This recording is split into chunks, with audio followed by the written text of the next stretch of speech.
டேய், என்னடா இப்படி முழிச்சிட்டு இருக்க?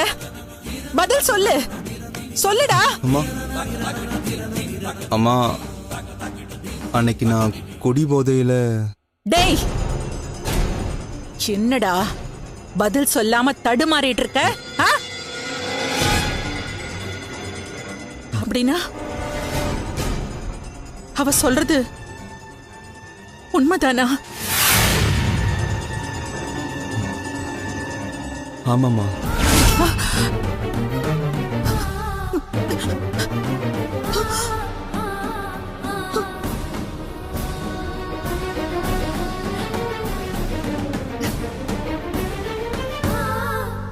இல்ல இல்ல, இது உண்மை இல்ல.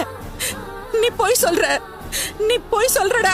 நான் நம்ப மாட்டேன், நான் நம்ப மாட்டேன். டேய், அம்மா உன் மேல எவ்வளவு நம்பிக்கை வச்சிருந்தாங்க, அந்த நம்பிக்கை அழிச்சிட்டியடா பாவி. வித்யா, நான் என்ன சொல்றேன்னு ஒரு நிமிஷம் கேளு.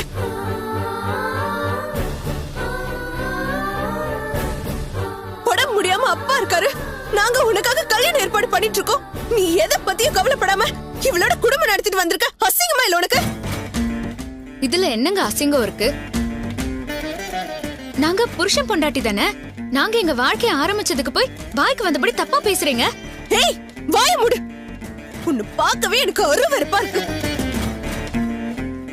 ஏதேதோ டிராமா போட்டு இவன் கையால தாலி கட்டிக்கிட்ட. திருட்டுத்தனமா ரெஜிஸ்டர் மேரேஜ் பண்ணிக்க பார்த்த. எதுவுமே சரியா வரலன்னு உடனே இவனை குடிக்க வச்சு மயக்கி. சீ, இதுக்கு மேல சொல்றதுக்கே எனக்கு உடம்பெல்லாம் கூசுது. போதும், வாய்க்கு வந்தபடி பேசாதீங்க. இது புருஷன் பொண்டாட்டிக்கு நடுவுல இயல்பா நடந்த ஒரு விஷயம். அதை இப்படிதான் அசிங்கப்படுத்துவீங்களா? என்ன மனுஷன் நீங்களா? ஹேய், நினைச்சது நடக்கணும்ன்றதுக்காக நீ எந்த எல்லைக்கு போவன்னு எனக்கு தெரியும்டி. ஆனா இப்படி ஒரு கேடு கெட்ட காரியத்தை செய்வேன்னு நான் நினைக்கவே இல்ல. உன்னை பெத்தவங்க மட்டும் இப்ப உயிரோட இருந்திருந்தா தூக்குல தொங்கிருப்பாங்க. போதும், இதுக்கு மேல ஏதாவது பேசுனீங்க அப்புறம் அவ்வளவுதான் உங்களுக்கு. என்னடி பண்ணுவ, என்ன பண்ணுவ? வித்யா, கொஞ்ச நேரம் சும்மா இருக்கியா? உன் பேச்சு ரொம்ப எல்லை மீறி போயிட்டு இருக்கு. நான் அப்படிதானே பேசுவேன். யார் செத்தாலும் பரவாயில்ல, உனக்கு உன் சுயநலமும் சந்தோஷமும் தான் முக்கியமா போச்சுல. உன் புத்தி இப்படி போகும் நான் நினைக்கவே இல்லடா.